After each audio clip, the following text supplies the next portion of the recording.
Bonjour à tous et bienvenue sur Mosaïque Cristal. Dans cette émission, on va faire le point sur différents aspects et impacts de la pandémie, mais on parlera aussi de sport et d'ouverture de commerce. Voici un résumé de l'actu du jour. Les marins-pompiers de Marseille traquent le virus dans les eaux usées. 11 militaires ont fait le déplacement cette semaine pour venir transmettre les techniques et former les pompiers de la Moselle à réaliser eux-mêmes des prélèvements qui permettront d'établir une cartographie précise de la présence du virus dans le département. Les écoles de notre secteur sont touchées par des cas de variants du Covid-19. Les protocoles ont été renforcés en Moselle. Au moindre cas détecté, les classes sont obligées de fermer. Ce mardi 16 février à Sarreguemines, une classe de maternelle de l'école de Neunkirch et 3 classes de l'école de Welferdin étaient concernées par cette mesure. Des TGV en provenance d'Allemagne arrivent tous les jours en gare de Forbach. Pour entrer sur le territoire français, les voyageurs doivent obligatoirement détenir un test PCR négatif de moins de 72 heures. La police aux frontières effectue des contrôles quotidiens pour lutter contre la propagation du virus.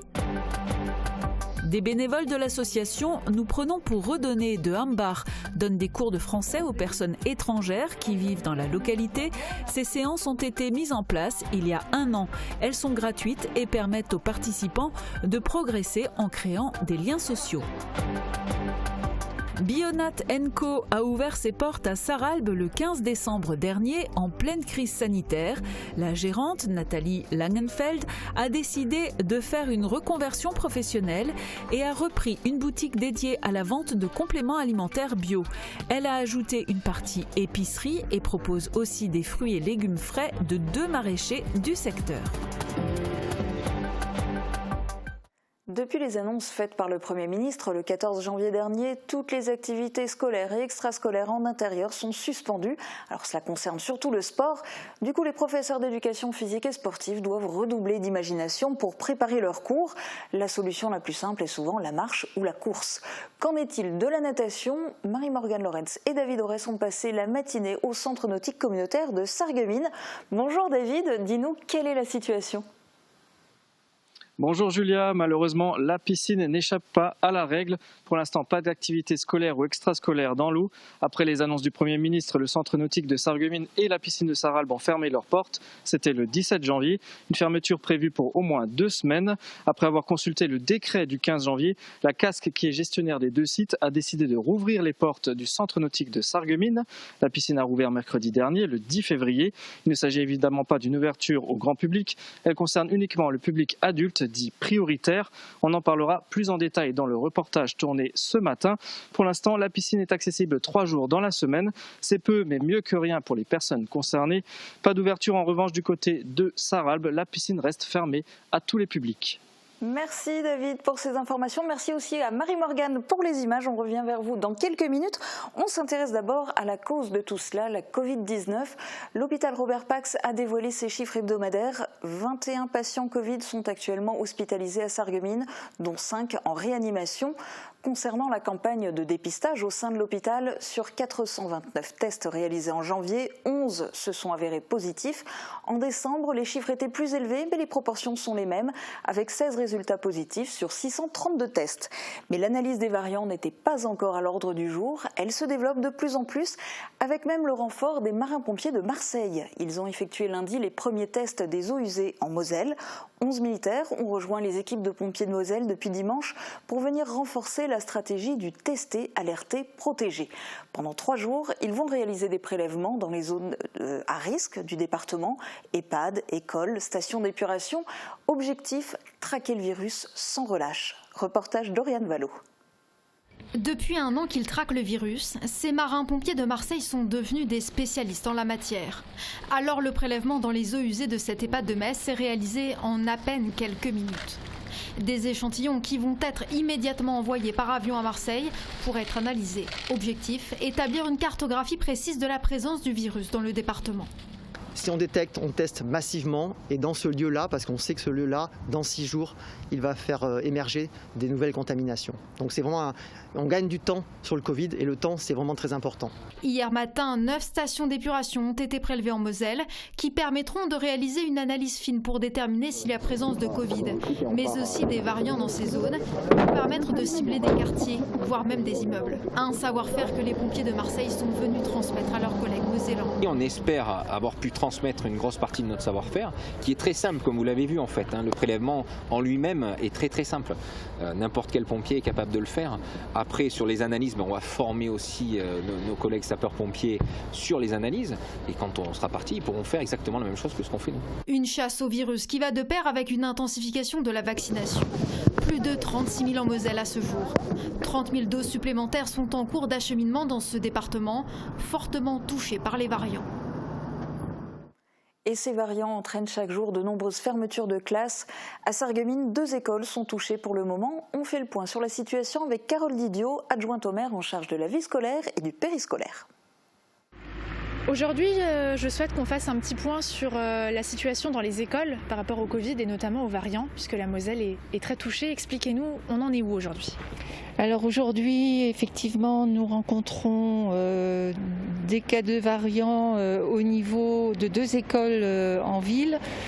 La première, c'est à Neunkirch, une classe de maternelle qui est fermée parce que l'enseignante avait contracté le virus du Covid.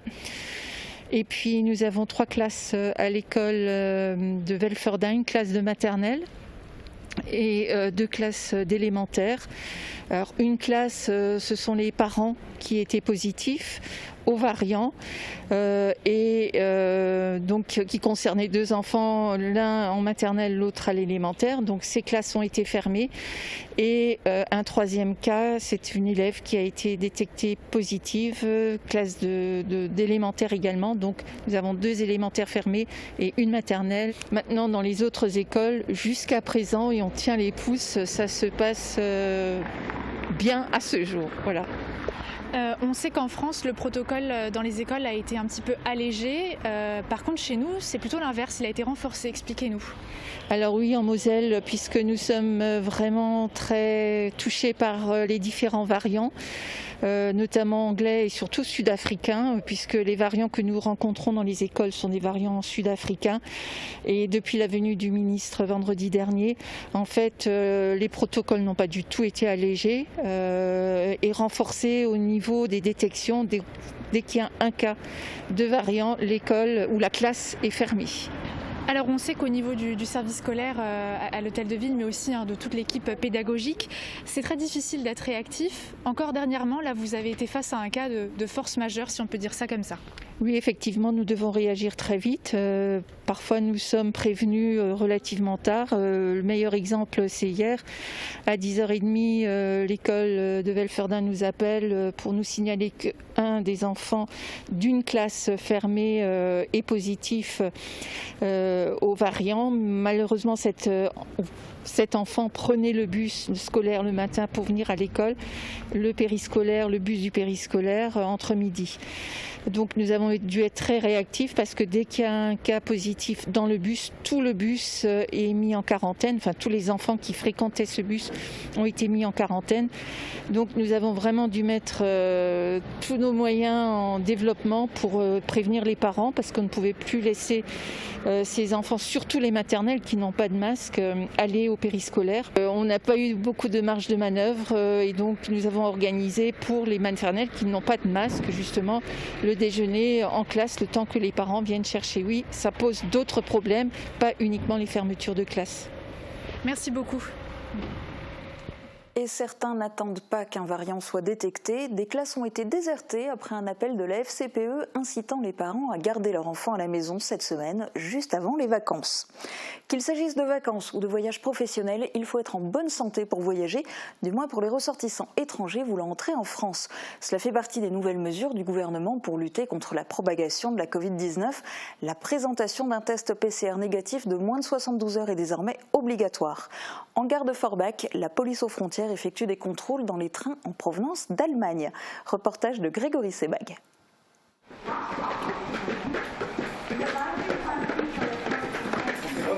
Dans quelques minutes, un TGV en provenance de Francfort va entrer en gare de Forbach. Sur le quai, la police aux frontières de Forbach s'apprête à procéder à des contrôles.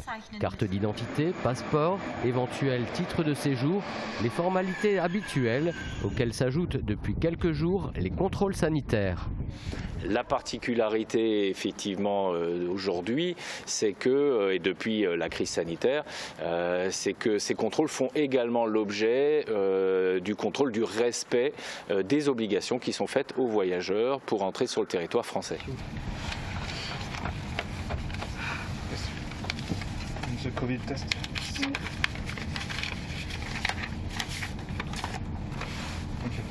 Pour lutter contre la propagation du coronavirus, le gouvernement a en effet décidé de durcir les mesures.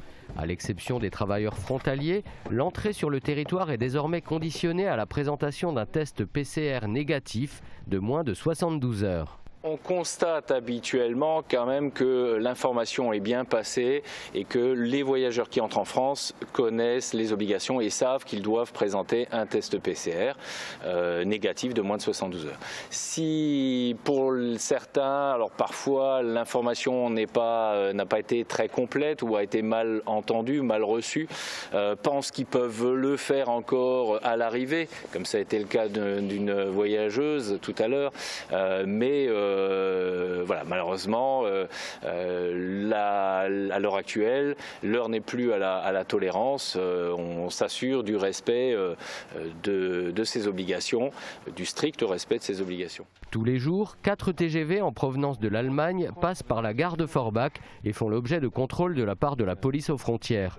Si les déplacements sont limités aux besoins impérieux et les voyageurs beaucoup moins nombreux, ceux qui tenteront, volontairement ou non, de passer entre les mailles du filet feront l'objet d'une contravention et pourront même, dans certains cas, être refoulés à la frontière.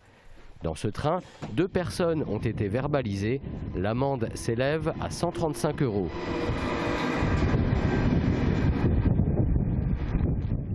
Heureusement, la pandémie ne freine pas tous les élans. Les magasins bio, par exemple, fleurissent un peu partout. Un nouveau commerce a d'ailleurs ouvert à Sarralbe. Il s'est créé le 15 décembre, en pleine crise sanitaire. La gérante Nathalie Langenfeld s'est lancée dans l'aventure et c'est comme ça que Bionatenco est né. Reportage de Thibaut Desmarlais. Il y a ceux qui ont déjà leur habitude et ceux qui souhaitent se lancer dans le manger bio.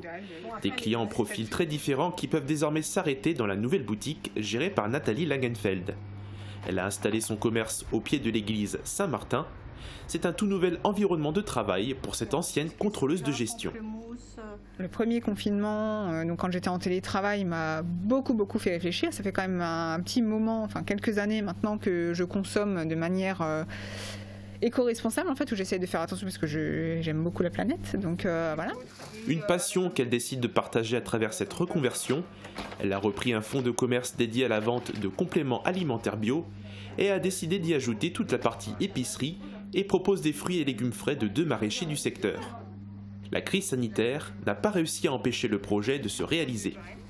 Le fonds de commerce qui est en vente, plus mon envie d'être mon propre patron, avec mon côté écolo et côté nature. Enfin, voilà, donc c'était juste un signe du destin, j'ai envie de dire. Et la clientèle a suivi le mouvement.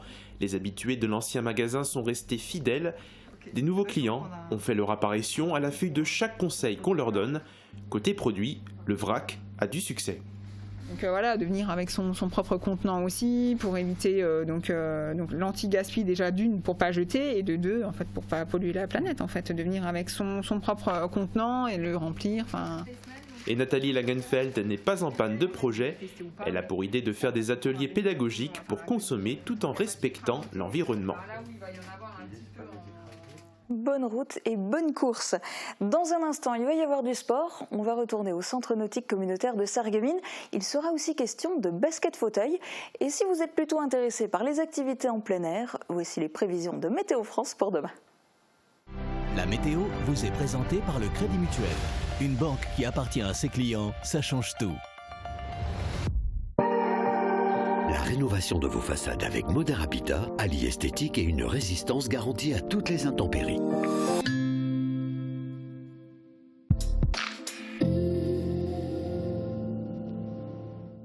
Bonjour tout le monde, c'est encore l'hiver, mais il fait maintenant de nouveau assez doux pour qu'on entende les oiseaux chanter.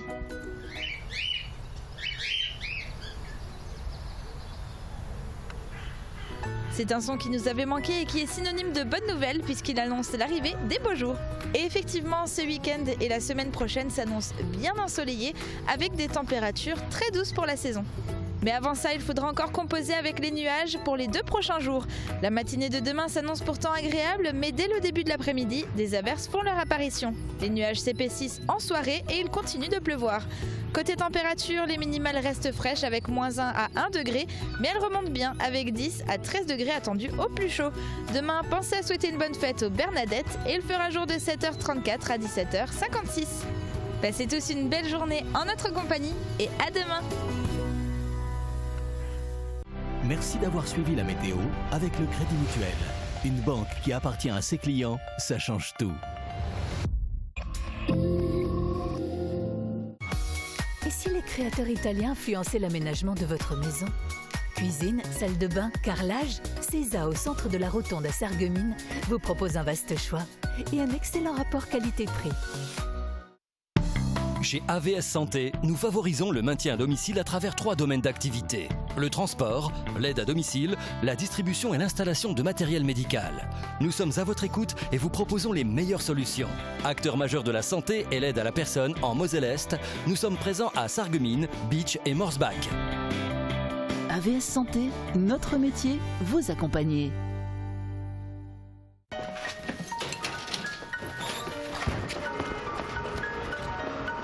Enfiler un uniforme. Ou pas.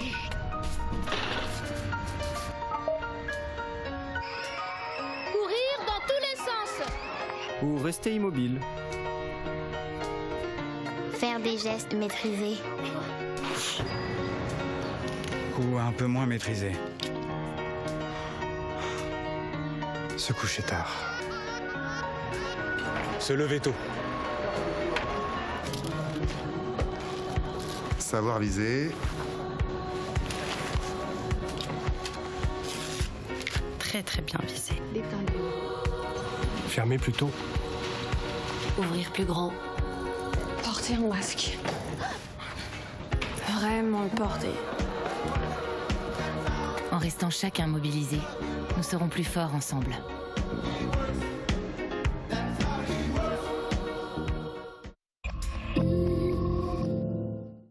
La semaine dernière, vous avez pu découvrir sur Mosaïque Cristal l'association NPPR, un reportage que vous pouvez d'ailleurs revoir sur notre site internet www.mosaïque-cristal.tv. En plus d'aider les personnes démunies avec des colis alimentaires, l'association Nous Prenons pour Redonner propose des cours de français. Depuis 1 an, des personnes d'origine étrangère viennent apprendre les bases de la langue de Molière avec des bénévoles. Marie-Morgane Lorenz s'est glissée dans un cours. Vous avez fait vos devoirs? Oui. Ah, ça c'est bien. Comme dans une vraie classe, les élèves ont des devoirs à effectuer, des exercices pour progresser dans leur apprentissage de la langue française. Devant les 2 professeurs, des personnes d'origine étrangère, arrivées en Moselle il y a quelques mois. Elles se retrouvent chaque mardi au presbytère d'Ambach avec Annie et Marie-Joséphine, bénévoles de l'association Nous Prenons pour Redonner. Nous avons 2 groupes. Un premier groupe qui sont des plus faibles, en fait, qui maîtrisent moins bien le français, et un deuxième groupe qui a vraiment bien progressé, où ils sont 5 et où on aborde la conjugaison, la lecture aussi, et l'écriture, oui. Cette semaine, les 5 personnes inscrites au cours vont apprendre la négation. N'a pas. On n'est pas. 15 doigts. 15 doigts. 15 doigts. Elle était à 10 doigts. Cela fait 1 an que ces séances sont mises en place. Annie est enseignante spécialisée à la retraite. C'est tout naturellement qu'elle a souhaité les animer. C'est très intéressant parce que ça me change du public que j'avais, puisque je travaille avec des enfants et que là ce sont des adultes, donc qui sont beaucoup plus réceptifs et plus motivés aussi, on va dire. Quand on voit le remerciement qu'ils nous donnent en retour, ça fait chaud au cœur. On avait anniversaire toutes les 2, ils nous ont chanté la chanson, voilà. Ils nous remercient à leur manière et ça c'est tout l'or du monde, quoi. Les inscrits suivent les séances gratuitement.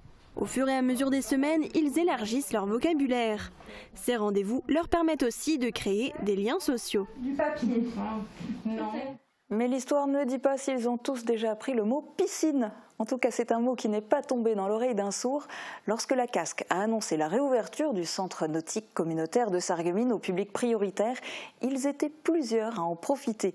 Qui sont-ils et sous quelles conditions ont-ils accès au bassin? Marie-Morgane Lorenz et David Orès les ont rencontrés ce matin. Reportage. Ils sont de retour à la piscine de Sarreguemines.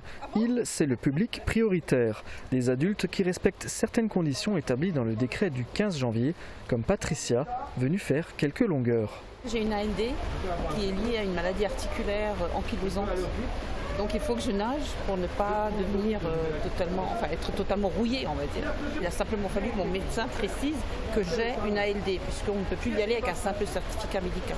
Je souffre d'un diabète et le diabète demande à ce qu'on fasse plus de sport. Physiquement, il m'est difficile de faire autre chose que de la natation. Avoir une prescription médicale dans le cadre d'une affection longue durée, avoir un handicap reconnu, être un sportif professionnel ou de haut niveau ou faire de la natation dans le cadre de son activité professionnelle, voilà les principales conditions pour accéder au bassin. Je suis avec Luc Sancho qui est chef de bassin ici au centre nautique de Sarreguemines. Luc, le retour du public prioritaire, est-ce que c'est quelque chose que vous attendiez? Oui, on l'attendait puisque les décrets et arrêtés avaient été signés au niveau gouvernemental et ministériel et le public était en attente également. D'ailleurs, dès que les premières minutes d'accès ont été permises à ce public, ils nous ont tout de suite remerciés dans le hall de la piscine avant de mettre un orteil dans l'eau. Le centre nautique de Sarreguemines a rouvert ses portes le 10 février. Première semaine de réouverture, ils étaient 45 à en profiter. L'établissement est ouvert du mercredi au vendredi de 9h à 14h. Pour le moment, il n'est pas prévu d'élargir ces créneaux. Seul le bassin sportif et le petit bassin sont accessibles. Pour certains nageurs, nager est un véritable médicament. C'est une chance qu'on a et puis je pense que si déjà l'opportunité se présente, ce serait dommage de ne pas en profiter.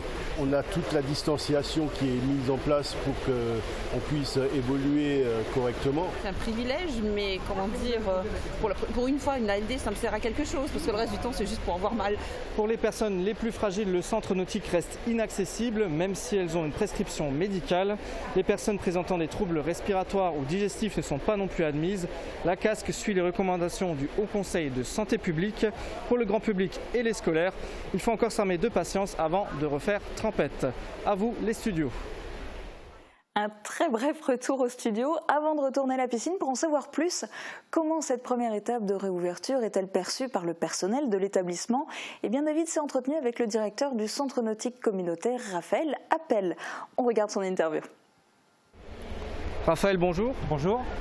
Le public prioritaire est de retour au centre nautique de Sarreguemines. Vous les aviez déjà reçus l'an dernier, lors du second confinement. Pourquoi ne pouvaient-ils plus venir après le 14 janvier ? Alors en début d'année, un nouveau décret d'application, le décret du 15 janvier est tombé. Le gouvernement a revu les restrictions sanitaires. Donc nous attendions l'application de ce décret du 15 janvier pour pouvoir en fait recevoir à nouveau le public prioritaire. Et voilà, nous avons mis à peu près 3 semaines pour avoir ce décret et puis mettre en place ce qu'il fallait pour l'accueil du nouveau public. En attendant, il était impératif de fermer ? Nous ne pouvions pas faire autrement parce que les restrictions sont plus importantes qu'auparavant. Aujourd'hui, nous ne pouvons recevoir que du public qui souffre d'ALD, d'affection longue durée. Le décret du mois de novembre-décembre laissait la place à des maladies chroniques qui ne sont plus aujourd'hui dans le décret. Du coup, voilà, nous avons aujourd'hui une fréquentation qui est aux alentours de la moitié de ce qu'on avait sur le mois de novembre et de décembre dernier. Depuis l'arrivée des restrictions sanitaires, il y a surtout donc de la natation sportive et thérapeutique. Est-ce que c'était déjà la vocation du centre nautique par le passé ? Écoutez, la vocation d'un ERP, d'un établissement qui reçoit du public, est effectivement de recevoir le public au sens large du terme, tous les publics. Donc c'est la vocation première d'un établissement, de recevoir le grand public. Aujourd'hui, nous sommes effectivement frustrés depuis le premier confinement avec des périodes où nous pouvons ouvrir à un public plus large et des périodes de restrictions comme nous les connaissons depuis maintenant le mois de novembre dernier. Merci beaucoup. Je vous en prie. Et merci David. Vous le savez, David Orès est notre spécialiste sport sur Mosaïque Cristal. Voici un autre de ses reportages. Il s'est intéressé au voyage d'un Lorrain à travers le sport. William Genfizi, 36 ans, a commencé le basketball durant son adolescence. En véritable passionné, il décide de devenir entraîneur et suit une formation d'éducateur sportif. Il découvre le handisport et le basket fauteuil. Nous sommes alors en septembre 2009 et à ce moment-là, il ne le sait pas encore. Ce sport va ouvrir un nouveau chapitre de sa vie. Reportage. William a 36 ans. Originaire de Briey en Meurthe-et-Moselle, il pratique le basket depuis son adolescence. En 2009, il fait une rencontre qui va tout changer. J'étais en formation au SLUC Nancy pour devenir éducateur sportif. On a eu une journée de sensibilisation au handicap. J'ai rencontré Aurélie Déé, une joueuse du club de Vendeuvre. Elle nous a présenté un petit peu sa discipline, à savoir le basket fauteuil. Elle m'a proposé de rejoindre le club parce que du coup, ils n'avaient pas de pivot dans leur équipe. J'y suis allé peut-être la semaine d'après et j'ai directement accroché et du coup, j'y suis resté. Le basket fauteuil ouvre un nouveau chapitre de sa vie. En 2012, il intègre les Red Dragons de Saint-Avold en tant que coach et joueur. En 2015, il devient assistant coach de l'équipe nationale de Belgique de basket fauteuil avant d'en devenir l'entraîneur en chef en 2018, poste qu'il occupe encore aujourd'hui. Joueur actif, il évolue à l'Élan Chalon, club de Chalon-sur-Saône en National B. Lorsqu'il a démarré le basket fauteuil, William était encore valide. Signe du destin ou malheureux hasard, en 2015, il subit un accident et perd une partie de l'usage de sa jambe. En France, tout le monde peut jouer au basket fauteuil. Des points sont attribués à chaque joueur en fonction de leur handicap. Un point représentant un handicap lourd, 5 points correspondant à un joueur valide. En National A et B, il ne peut y avoir qu'un seul joueur valide sur le terrain et le total des points attribués aux joueurs de l'équipe ne peut dépasser 14,5. Dribbler à volonté, bloquer son adversaire, ne pas sortir du terrain, le basket fauteuil a ses propres règles. C'est aussi un sport mixte. En 2017, l'équipe de Belgique féminine de basket valide remporte la médaille de bronze au championnat d'Europe. Celle de basket fauteuil est sacrée championne d'Europe. Une année qui a marqué la carrière de William et pas uniquement sur le plan sportif. Le président de la fédération a décidé d'inviter ces deux équipes-là à venir soutenir l'équipe masculine qui jouait contre l'Espagne. On a pu partager l'hymne national avec l'équipe masculine. J'ai trouvé ce moment assez intense de pouvoir chanter l'hymne national face à cette grosse équipe d'Espagne, mais avec nos 3 équipes totalement soudées et il n'y avait pas de différence entre handi et valide, entre garçons et filles. Voilà, on faisait une seule et même équipe. Le basket valide m'a apporté beaucoup, mais beaucoup moins que le basket fauteuil. Le basket fauteuil m'a permis de réaliser des rêves comme d'entraîner une équipe nationale que j'aurais jamais pu entraîner en valide. Et en plus dans le basket fauteuil, j'ai donc tout le côté basket qui me plaît, mais j'ai aussi une part de football américain sur les stratégies de jeu qui me plaît beaucoup en fait. Pour William, le basket fauteuil et le handisport ne sont pas suffisamment médiatisés. Ils le seraient davantage dans le Grand Est que dans le reste de la France. Petite autopromo, durant la saison, Mosaïque Cristal diffuse en direct les rencontres des Red Dragons de Saint-Avold qui évoluent en National A. Avec la crise sanitaire, la plupart des compétitions sont arrêtées. Le championnat d'Europe a été reporté à l'été 2021. William a pu poursuivre l'entraînement grâce à une dérogation ministérielle. Il ne perd pas de vue ses objectifs, la montée en National A et le titre de champion de France. On termine malheureusement cette émission sur une triste nouvelle. L'artiste Tonton David est décédé hier soir des suites d'un AVC survenu dimanche en gare de Metz. Il n'avait que 53 ans. Connu pour sa musique et notamment le titre « Chacun sa route », bande originale du film « Un Indien dans la ville ». Installé en Moselle depuis le début des années 2000, Tonton David était aussi supporter de foot. En 2016, nous l'avions rencontré dans les gradins du Stade de la Blise lors du match historique disputé par le SFC contre Valenciennes. Le Sarreguemines Football Club lui a d'ailleurs rendu hommage sur sa page Facebook. Et rendez-vous justement sur les réseaux sociaux pour la suite et rester en lien avec Mosaïque Cristal sur notre page Facebook. Prochaine émission en direct à la télé demain à midi. Très bonne journée à tous, à demain.